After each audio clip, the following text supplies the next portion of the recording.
Evangelho de João, capítulo 15, a partir do verso 18, Jesus diz assim: se o mundo vos odeia, sabei que primeiramente odiou a mim. Se fosses do mundo, o mundo amaria o que era seu. Mas o mundo vos odeia, porque não sois do mundo.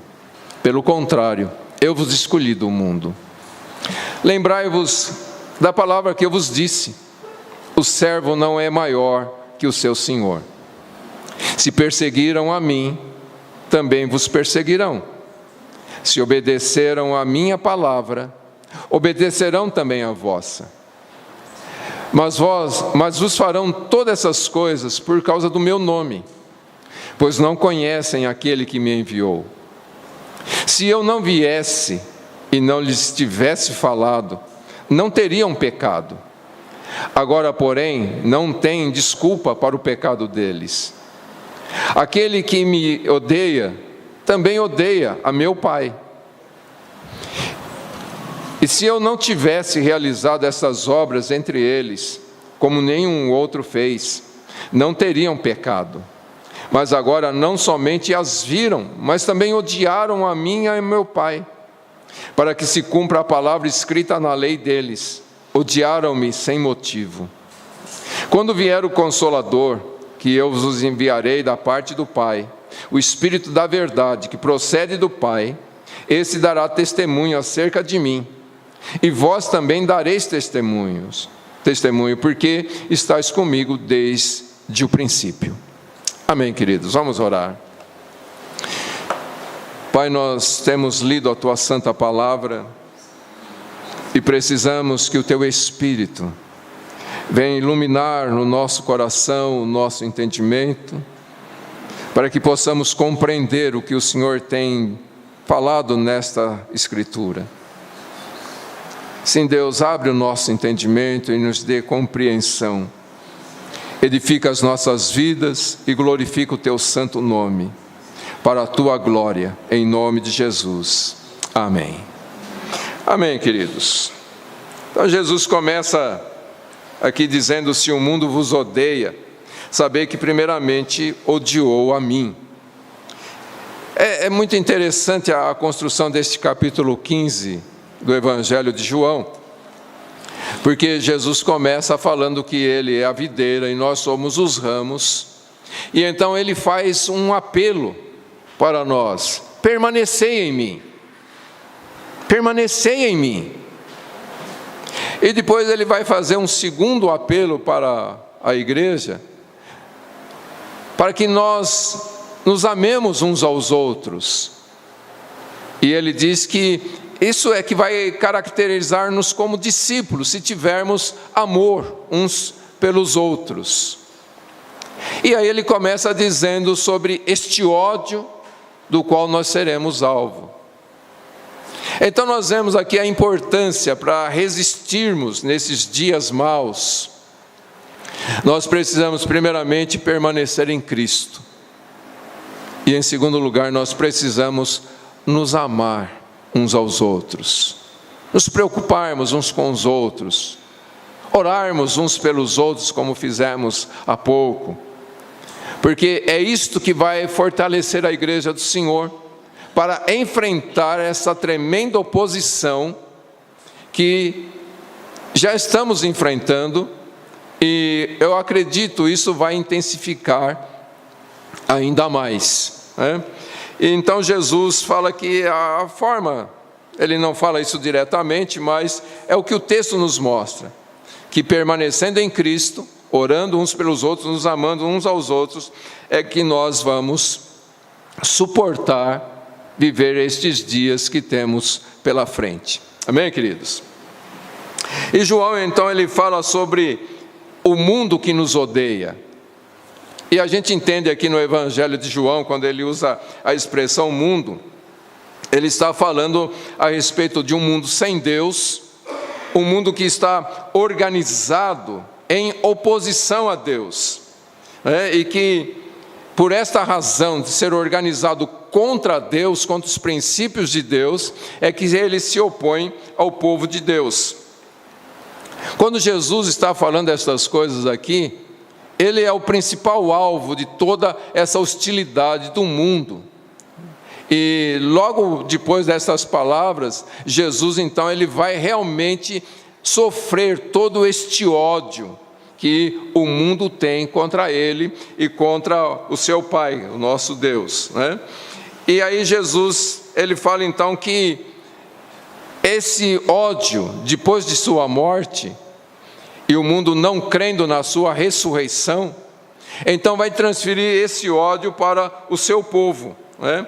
E então ele mostra claramente que nós, como cristãos, vamos ser o alvo deste ódio.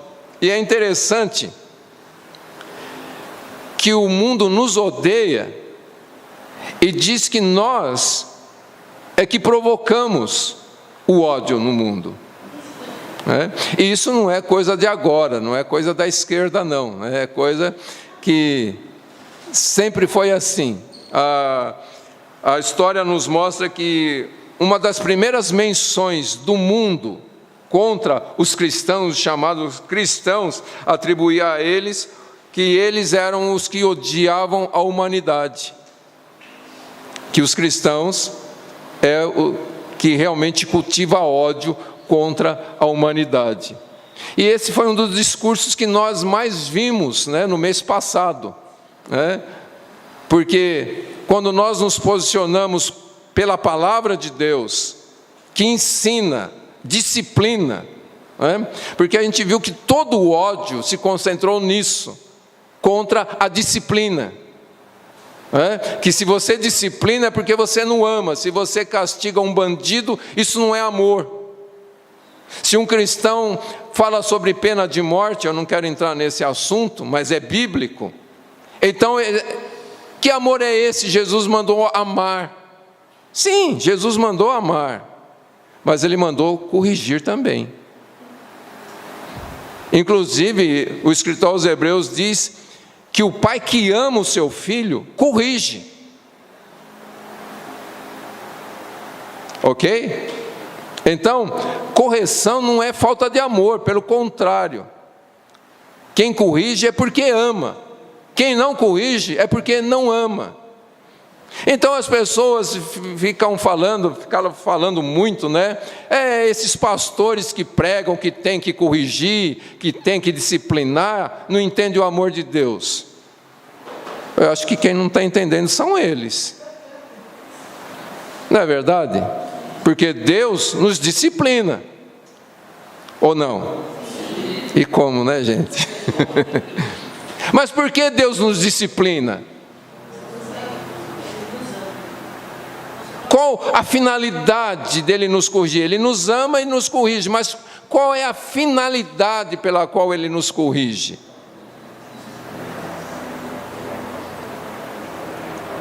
O que a palavra de Deus diz?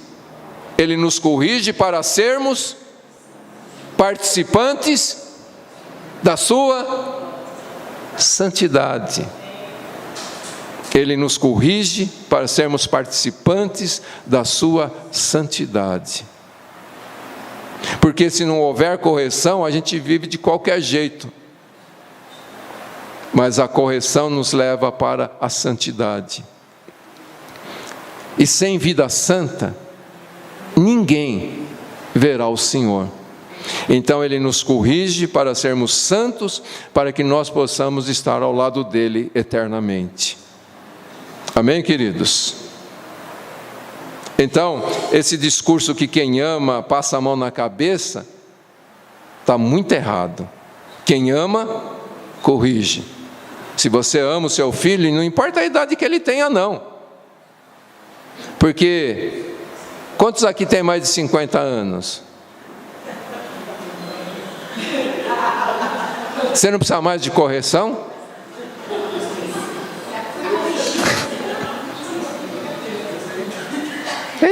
Aí aqui está, Deus continua nos disciplinando, apesar da gente já passar dos 50.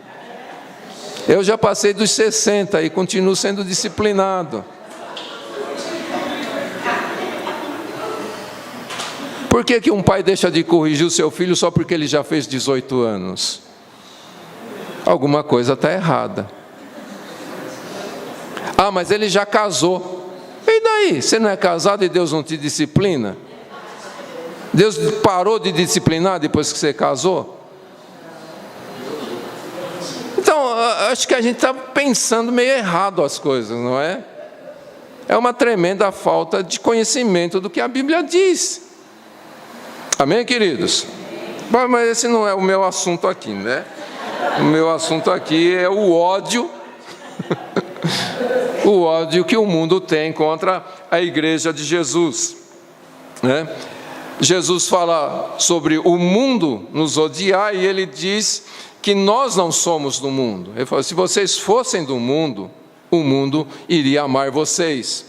Lá em João capítulo 3, 13, no verso 1, nós vimos que Jesus amou aqueles que eram seus que estavam no mundo, mas que já não eram mais do mundo, e nestes que estavam no mundo, mas não sendo do mundo, ele concentrou todo o seu amor, né? E Jesus nos chama de aqueles que não são do mundo, embora estão no mundo, não são do mundo, porque ele nos tirou deste mundo, ele nos escolheu e nos tirou do mundo. Amém, queridos? Nós não somos do mundo por nascimento, né? Eu não nasci neste mundo. Não, nós nascemos neste mundo. Nós não chegamos aqui numa nave espacial, num disco voador. Nós nascemos neste mundo, mas ele nos tirou. Amém, querido? Então ninguém é filho de Deus por nascimento. É filho de Deus por escolha de Deus através da salvação em Cristo. Amém, queridos? E então o mundo sabe disso melhor do que nós. O mundo sabe que nós não pertencemos a ele. E então ele concentra o seu amor, o seu ódio contra nós, né? Ele nos trata como alguém que realmente não pertence a este mundo. Agora, queridos, um fato muito interessante aqui é que esse ódio, ele não é uma possibilidade, ele não é uma suposição. Jesus não estava dizendo, olha, pode ser que alguns de vocês vão ser odiados pelo mundo. Alguns não, mas alguns vão ser. Alguns vão ser um pouquinho, outros vão ser mais. Não, Jesus fala que a sua igreja, o seu povo, vai ser alvo do ódio do mundo. Não é uma possibilidade, é um fato. Amém, queridos? E esse ódio que procede do mundo é porque este mundo, disse Jesus, está nas mãos do maligno, né? E então o mundo nos encara como estrangeiros e concentra todo o seu ódio contra as nossas vidas, né? Porque é uma sociedade de homens perversos que se posicionam, primeiramente, contra a palavra de Deus, contra o reino de Deus. Amém, queridos? Então, Jesus está mostrando aqui o que nós devemos esperar nesta vida. Enquanto estivermos neste mundo, nós devemos esperar o quê? Paz e amor? Não, Jesus está dizendo que nós precisamos esperar ódio e perseguição. Amém, queridos? E é isso que nós vamos ver a partir do livro de Atos. Como que os filhos de Deus, começando pelos apóstolos, como eles foram perseguidos, como eles foram odiados. E Paulo, ele talvez foi um dos que mais experimentou isto, ou o que mais mostrou o que ele estava passando. E ele diz algo lá na segunda carta a Timóteo, capítulo 3, eu quero ler esse texto. Na segunda carta a Timóteo, capítulo 3, os versos 10 ao 12. Versos 10 ao 12. Ele está falando com Timóteo e ele diz assim: Tu, porém, tens observado a minha doutrina, procedimento, intenção, fé, paciência, amor, perseverança, minhas perseguições e aflições que sofri em Antioquia, Icônio e Listra. Quantas perseguições suportei, e o Senhor me livrou de todas. Na verdade, todos os que querem viver uma vida piedosa em Cristo Jesus sofrerão perseguições. O que a palavra de Deus aqui diz? Alguns? Ela diz todos. Se você se posicionar pela palavra de Deus, se você procura viver o padrão da palavra de Deus, se você se torna verdadeiramente um cristão, você vai sofrer essa perseguição. Amém, querido? Então, o verdadeiro cristianismo traz sempre a cruz. Não existe cristianismo sem cruz. Amém? Ah, mas a cruz não foi para Jesus? Aquela foi, mas tem uma que é para nós também. Os problemas da vida, não é a rebeldia dos filhos, não é o vizinho, não é nada disso. É algo que nós tomamos para nós como cristãos. Jesus disse: se alguém quer vir após mim, negue-se a si mesmo, tome a sua cruz e siga-me.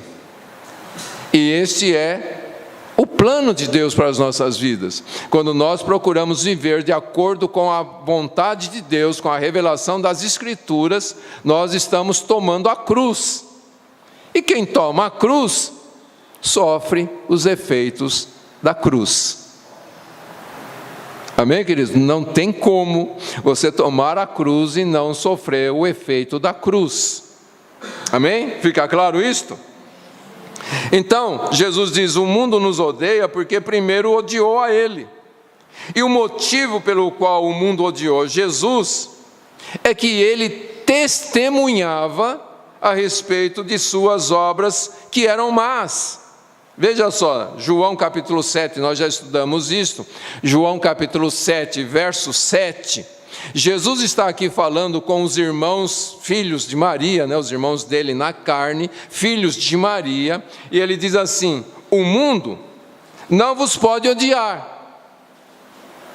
Por que Jesus fala para seus irmãos, que são os filhos de Maria, o mundo não vos pode odiar? Porque até esse momento, eles não criam em Jesus. Se eles não criam em Jesus, eles eram do mundo. E o mundo ama o que é seu. Ok? Aí Jesus continua: mas odeia a mim, pois dou testemunho que suas obras são más. Então, a razão do ódio do mundo é o testemunho que eles estão errados. Agora, você não encontra nas Escrituras Jesus chegando para as pessoas e dizendo que elas estão erradas. Não é verdade? Você vê Jesus chegando para alguém e fala: ei, você, seu pecador, você está fazendo tudo errado. Como que Jesus testemunhava que as obras deles eram ruins? Através da vida que ele vivia. A vida de Jesus era luz, e a luz iluminava o que as pessoas estavam fazendo, e eles comparavam a vida deles com a vida de Jesus e viam a diferença, e por causa dessa diferença eles odiavam Jesus. Se você não tem sido alvo do ódio do mundo, repense sobre a sua vida. Se as pessoas gostam da sua companhia e se sentem bem em fazer coisas erradas diante de você, se você não incomoda, a sua presença não incomoda as pessoas fazendo coisas erradas, repense a sua vida. Amém, queridos? Porque Jesus diz aqui que o ódio do mundo se concentra nisto, que a vida revela que as obras deles eram más. Amém? Fica claro isso, queridos? Então os seguidores de Jesus serão odiados pelo mesmo mundo e pela mesma causa. Primeiro, porque eles têm essa comunhão com aquele que era supremamente odiado. E na medida em que nós crescemos no nosso relacionamento com Jesus, na medida em que nós crescemos em intimidade com Jesus, na medida em que nós crescemos em amor, na medida em que nós vamos obedecendo cada vez mais as Escrituras, e nós estudamos o começo do verso aqui do capítulo 15, que aqueles que estão ligados à videira, eles vão frutificando, não é verdade? E quando uma pessoa começa a frutificar, o que Deus faz? Ele poda para frutificar ainda mais. E esse fruto é que vai glorificar o Pai. E esse fruto, o que é? É a ação do Espírito Santo na vida do cristão. Amém, queridos? Então, um cristão que vive debaixo da direção do Espírito, Jesus diz que ele é luz neste mundo. Amém? E quando você ilumina, as pessoas percebem o que elas estão fazendo. E aí elas têm duas opções. Ou elas se rendem à luz, reconhecendo os seus erros, ou elas querem ficar longe dessa luz. E vão dizer que essa luz não é boa. Ok? Então, por isso eu estava dizendo aqui, a gente precisa repensar as nossas vidas. Qual é o impacto que nós causamos na vida das pessoas que não têm a Cristo? Amém, queridos? Dá uma perguntadinha aí para você mesmo. Não pergunta para o seu irmão, não. Pergunta para você mesmo. Qual é o impacto que a minha vida produz na vida daqueles que não conhecem a Cristo? Pergunta aí. E consegue responder? Então o que Jesus está dizendo aqui? Que o mundo, ele ama somente o que é seu, mas ele não vai tolerar aqueles que vivem na luz de Cristo. Porque os que vivem na luz de Cristo vai mostrar as suas obras más. Ok? Agora, queridos, isso também não significa que nós vamos nos orgulhar, né, desse fato, porque Jesus foi muito claro. Nós só não somos do mundo porque Ele nos escolheu e nos tirou do mundo.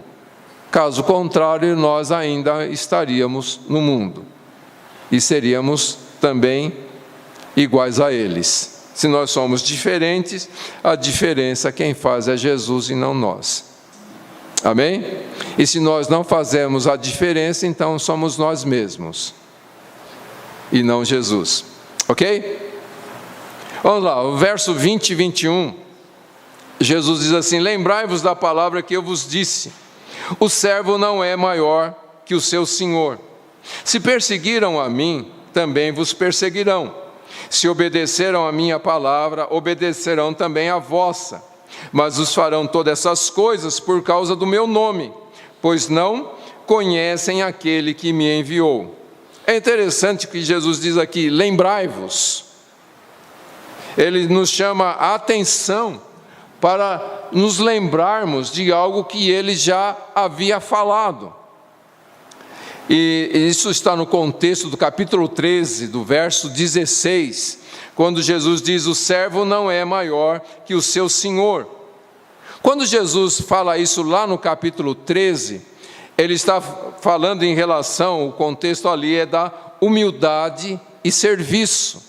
Quando ele lavou os pés dos discípulos, e ele disse que deu o exemplo, sendo o Senhor, sendo um mestre, ele deu o exemplo, e ele então falou, eu fiz isso, vocês me chamam de Senhor e Mestre, fazem bem porque eu sou. Mas mesmo sendo Senhor e Mestre, eu sou alguém humilde e que presto serviço. Amém, queridos? E ele diz que nós devemos aprender com ele, que é manso e humilde de coração. Amém? Então lá em João capítulo 13 ele fala: eu sirvo e vocês que são servos devem servir também. O servo não é maior que o seu senhor. Eu acho engraçado, né, que certas pessoas, elas acham que porque elas são agora cristãs, elas têm que ser servidas. Mas é o contrário. É interessante porque a gente vive reclamando dos irmãos que não fazem nada por nós. Não é verdade? É ou não é? Ou você agradece o seu irmão por não fazer nada por você? Você agradece ou reclama?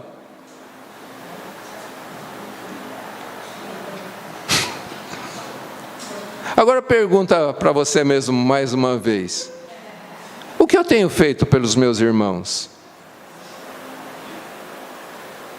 Eu tenho servido os meus irmãos? Eu tenho orado por eles?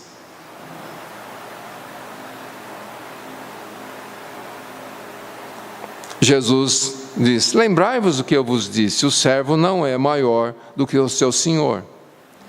Então, naquele contexto, Jesus estava falando ali a respeito da humildade do serviço. E nesse texto aqui, ele fala a respeito da perseguição. Se perseguiram ele, que é o Senhor, que é o Criador de todas as coisas, então vão nos perseguir também, porque o servo não é maior do que o seu senhor.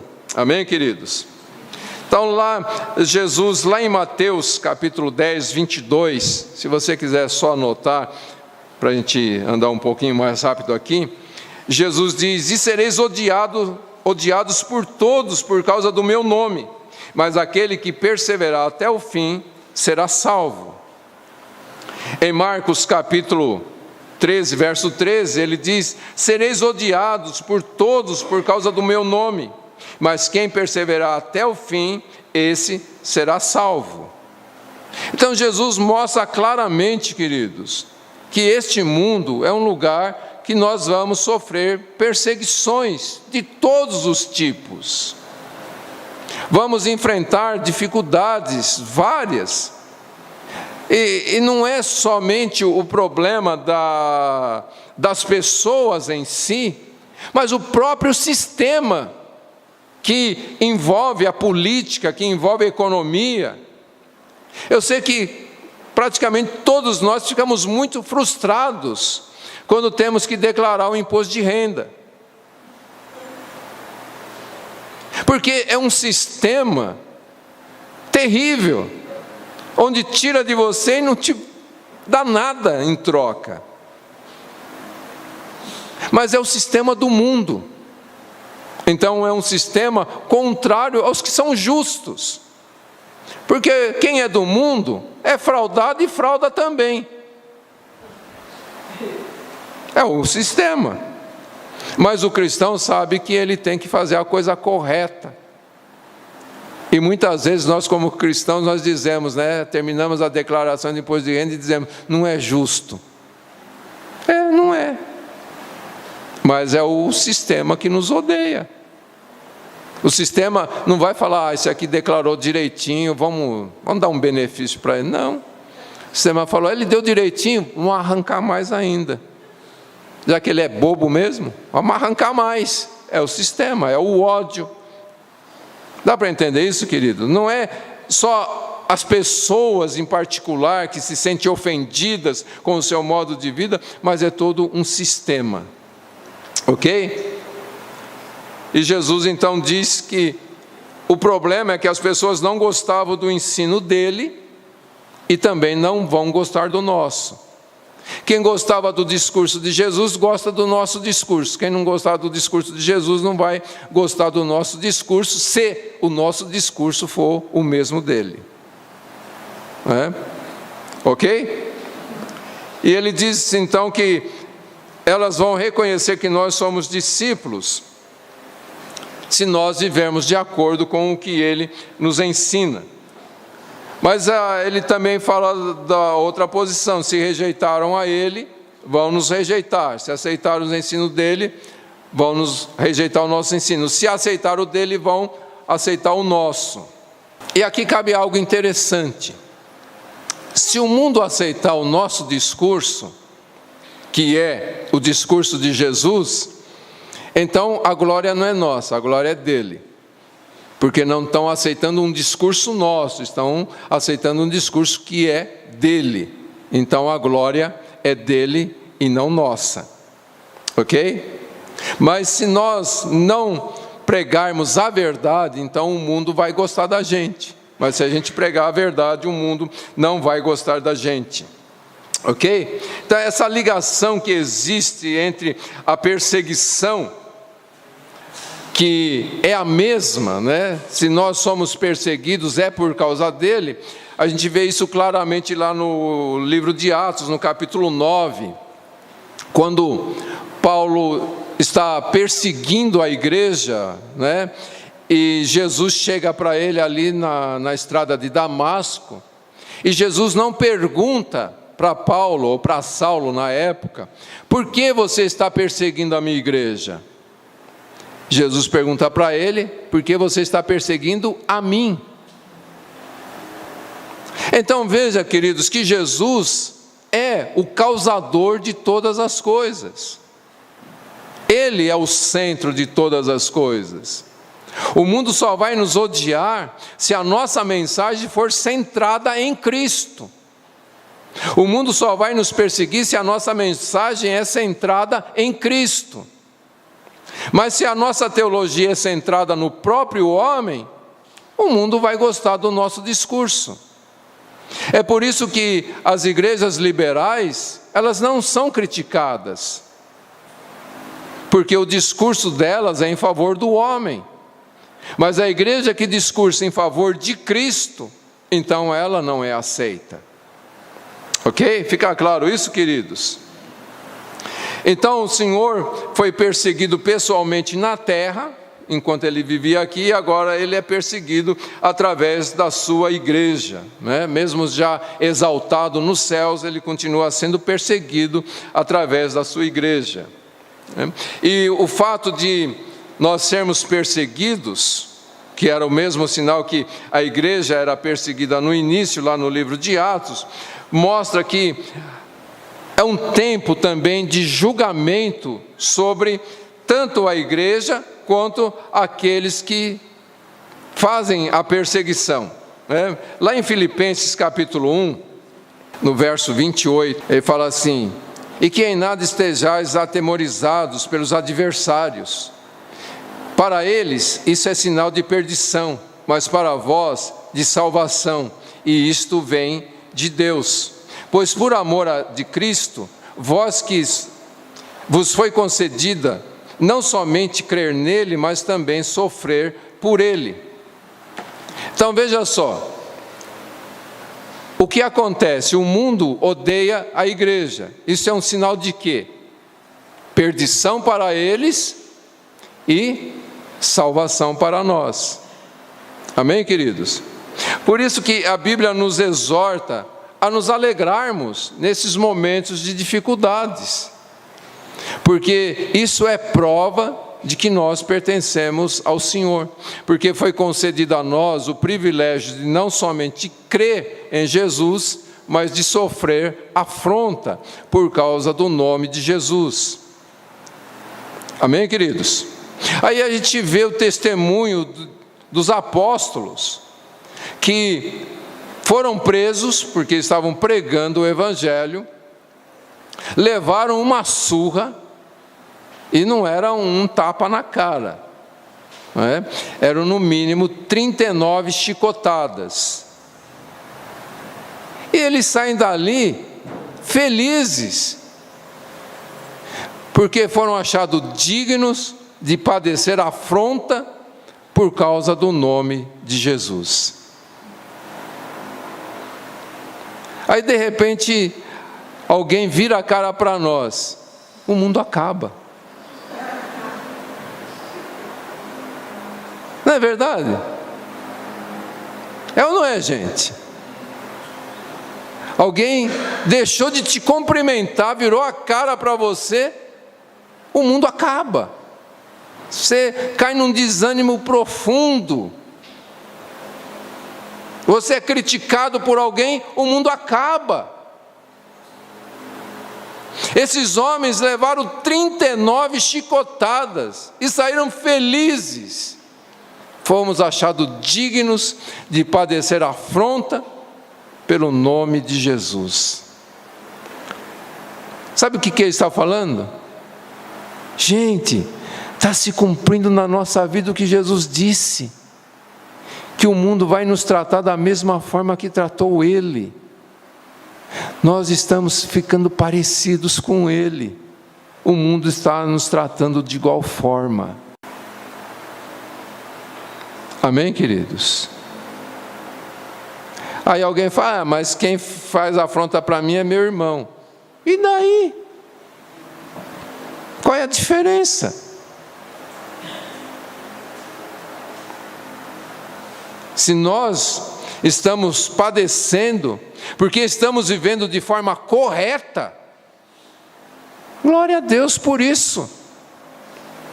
Agora, se padecemos porque fizemos algo errado, então a gente não tem que ficar chateado com quem falou, a gente tem que ficar chateado com a gente, ir para o altar e pedir perdão. Então, quando você sofre, faz a pergunta: eu estou sofrendo isso por quê? Porque estou sendo parecido com Jesus, ou porque estou quebrando um princípio de Jesus? Aí você faz o exame, é porque eu sou parecido com Jesus, então, amém, glória a Deus por isso. Não vou ficar chateado, não vou ficar triste, vou me alegrar. Ou então você chega à conclusão, não, isso aconteceu porque realmente eu pisei na bola, então eu vou para o altar, Senhor, me perdoa. Não é simples, querido? É ou não é? Está disposto a viver dessa forma? Sim ou não? Depois você pode ler na segunda carta aos Tessalonicenses, capítulo 1, os versos 5 a 10, e você vai encontrar esse mesmo princípio. Amém? Mas vamos continuar aqui, versos 22 ao 25. Jesus disse: se eu não viesse e não lhes tivesse falado, não teriam pecado. Agora, porém, não tem desculpa para o pecado deles. Aquele que me odeia, também odeia meu Pai. Se eu não tivesse realizado essas obras entre eles, como nenhum outro fez, não teriam pecado. Mas agora, não somente as viram, mas também odiaram a mim e a meu Pai, para que se cumpra a palavra escrita na lei deles: odiaram-me sem motivos. Então veja só, queridos, a vinda de Jesus revelou o pecado, revelou a corrupção que havia no coração do homem, como também revelou a rejeição pela graça manifestada em Jesus. E nos 4 evangelhos, nos outros 3 evangelhos, a gente vai encontrar muito essa questão, como repetido muitas vezes, que a geração que viveu na época de Jesus, ela vai ser duplamente, se é que a gente pode dizer assim, duplamente condenada. Jesus diz que haverá menos rigor para Sodoma e Gomorra do que para aquela geração. Haverá menos rigor para Nínive do que para aquela geração, porque eles se arrependeram diante de uma pregação, no caso de Nínive.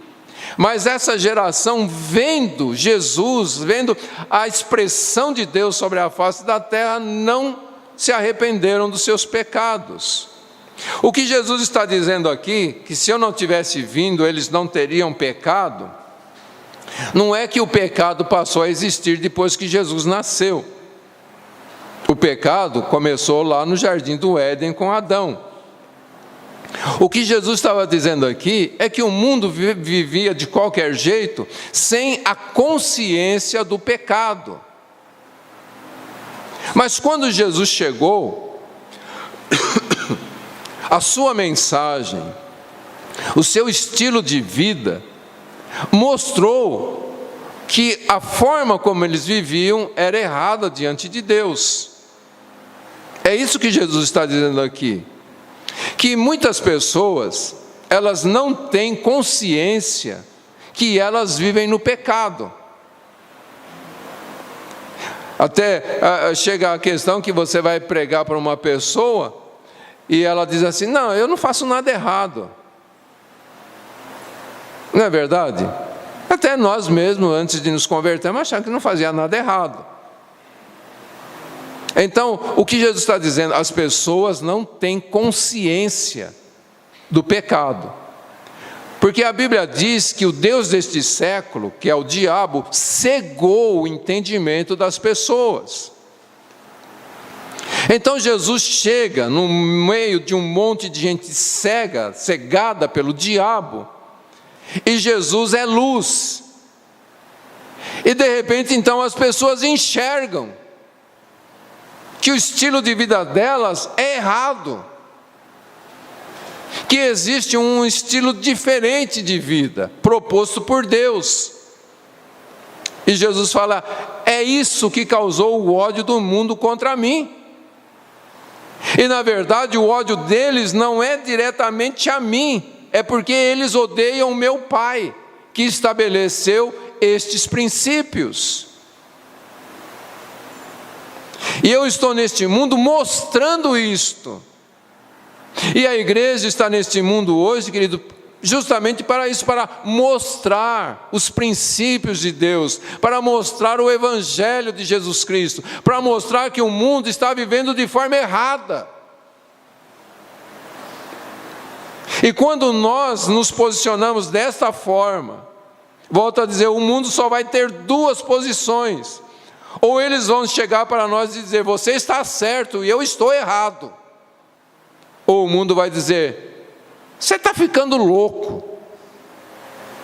E vai te desprezar e vai te odiar. Fica claro isso, queridos?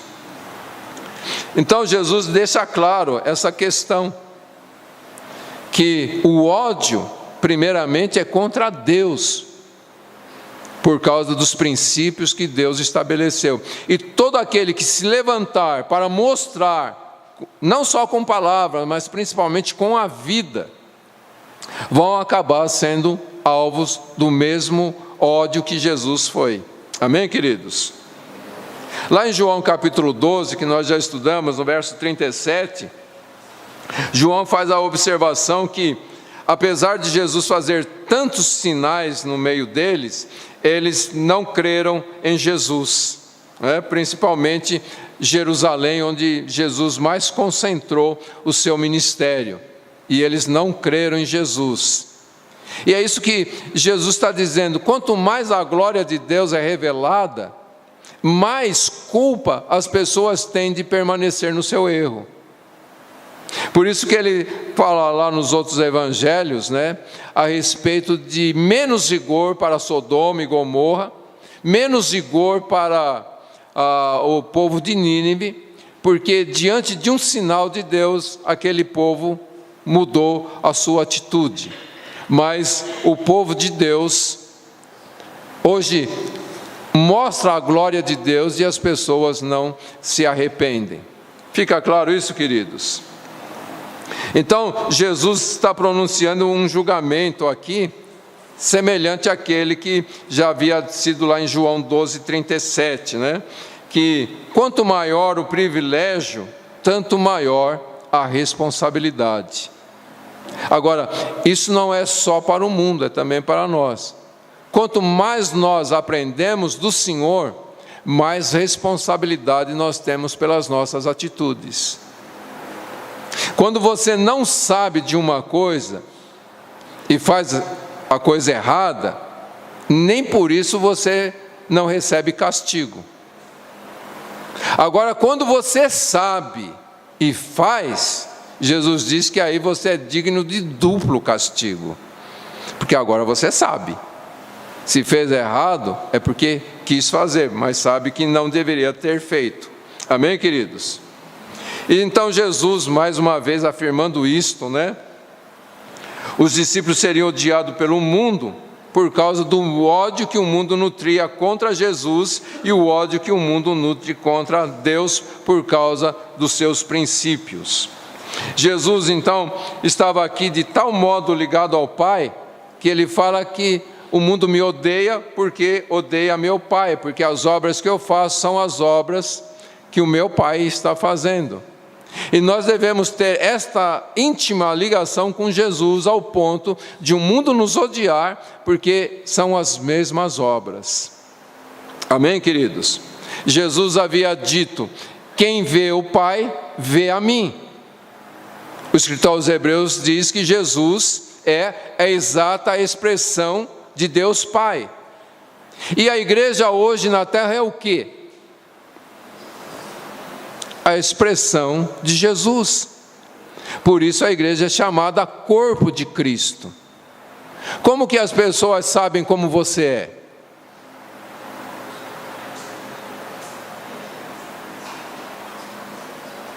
Pelas suas atitudes.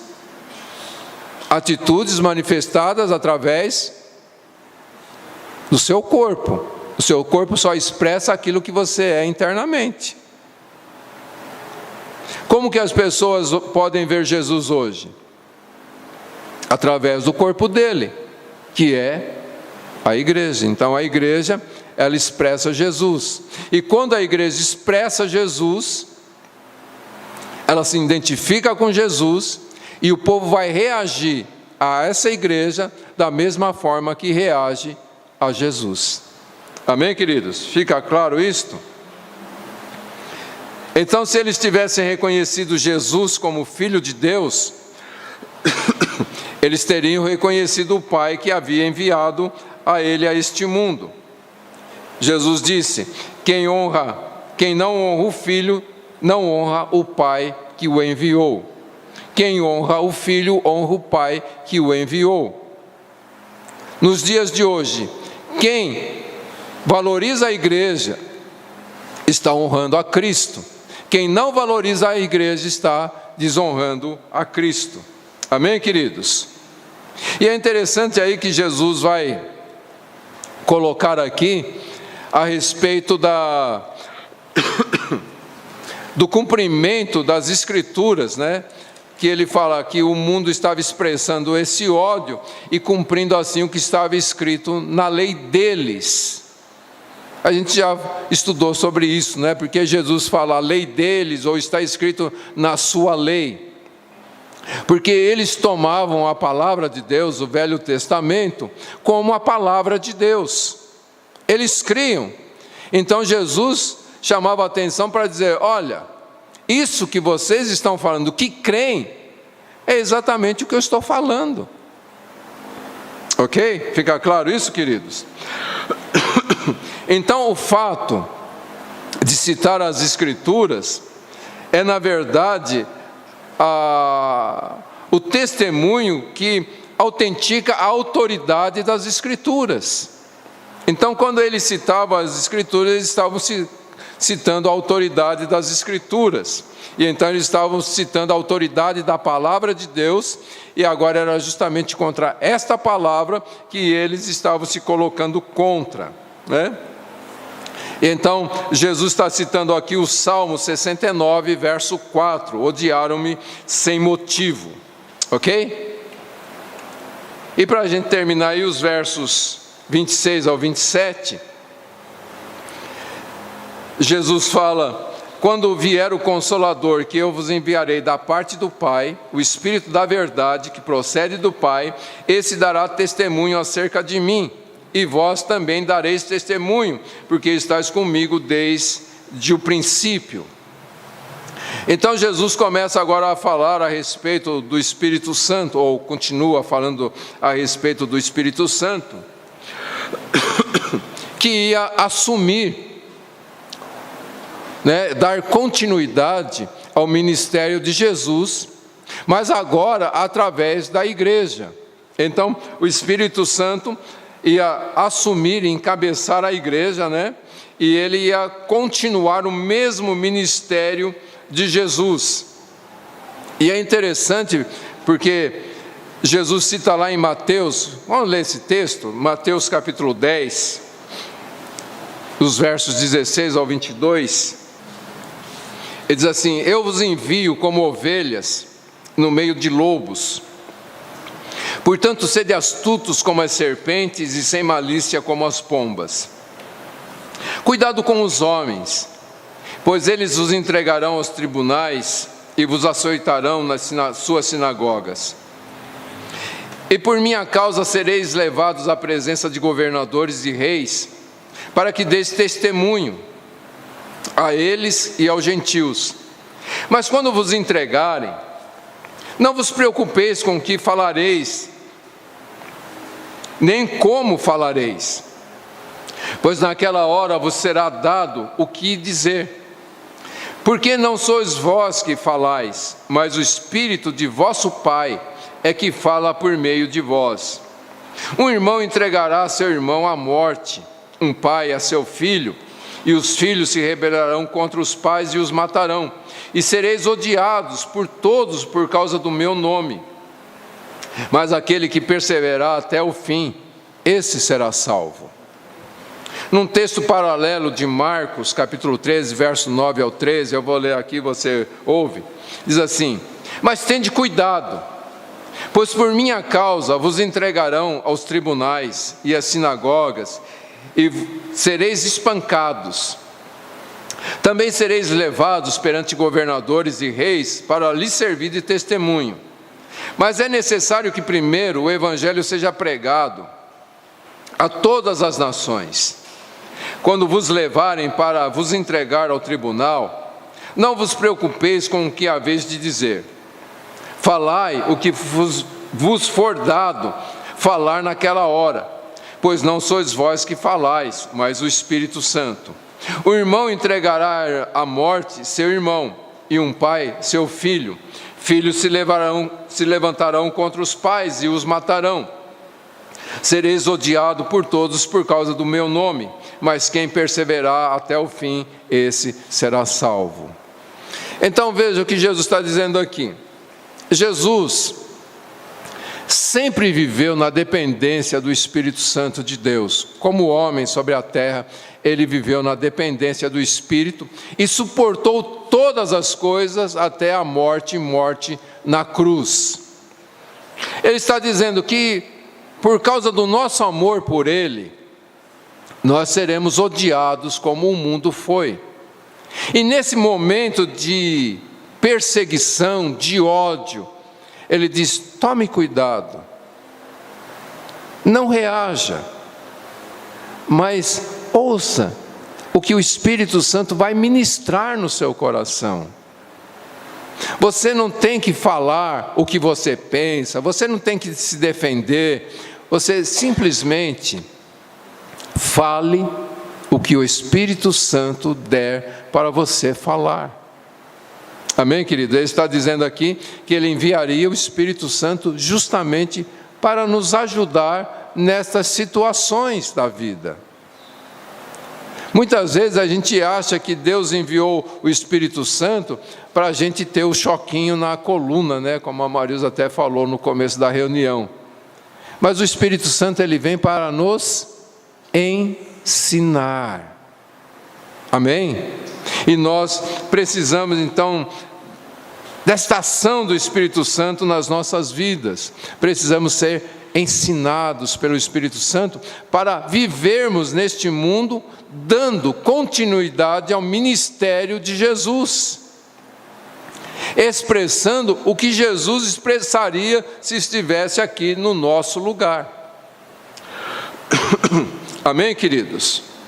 E um exemplo do cumprimento dessa escritura está lá em Atos capítulo 5, os versos 25 ao 32. Alguém chega para as autoridades ali de Israel e diz assim: os homens que puseste na prisão estão no templo, ensinando o povo. Então o capitão foi com os guardas e os trouxe sem violência, pois temiam ser apedrejados pelo povo. E depois de trazê-los, os apresentaram ao sinédrio.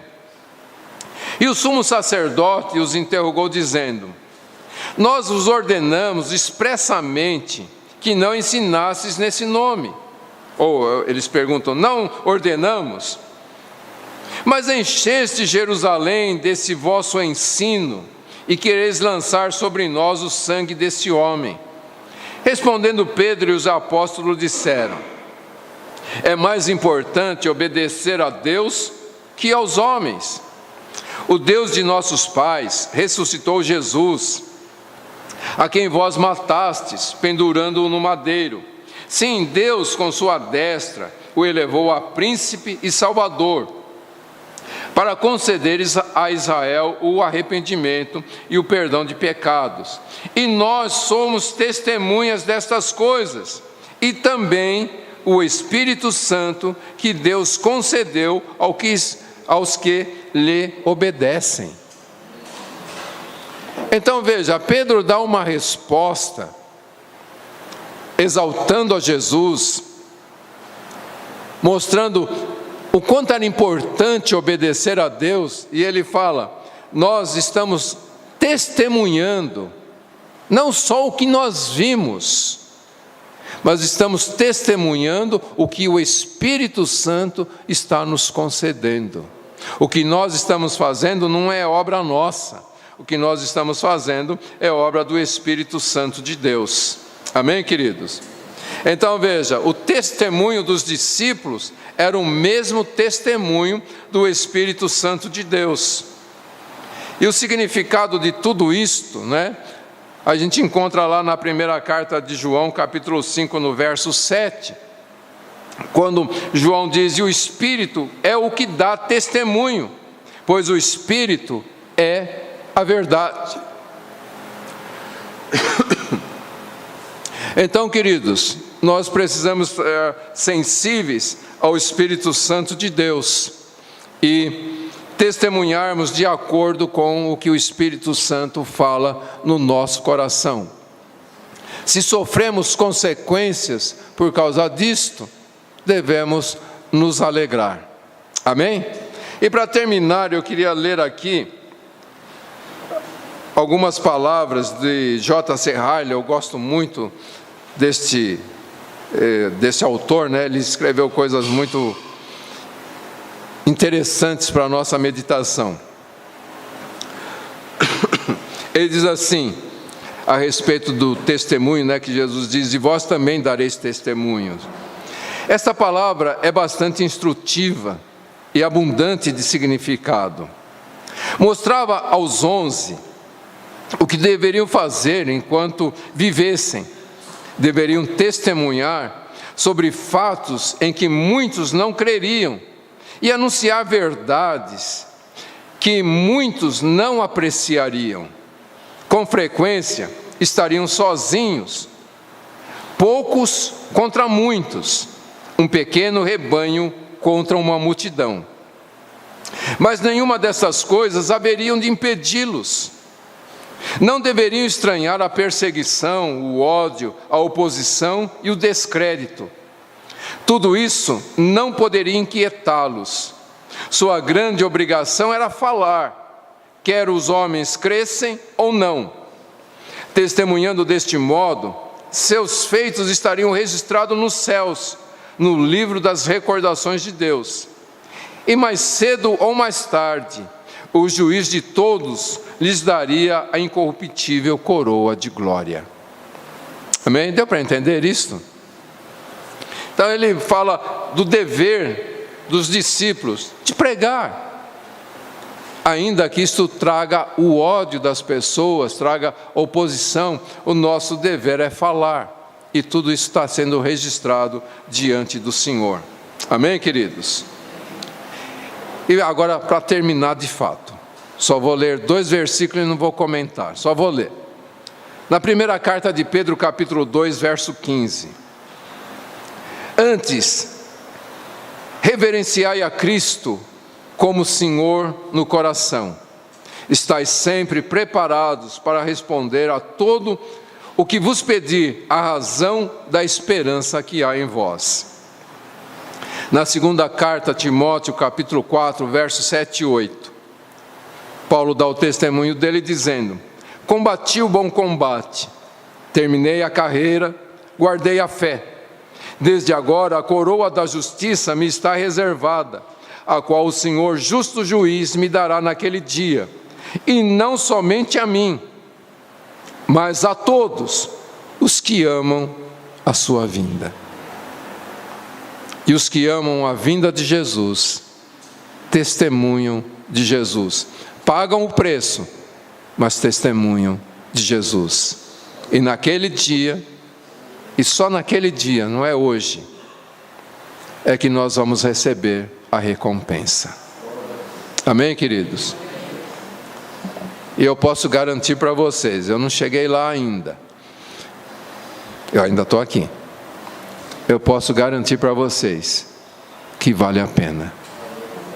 Sabe por que eu posso garantir que vale a pena? Porque foi Jesus quem disse. Ele é o Deus que não pode mentir. O Deus que prometeu e vai cumprir. Amém?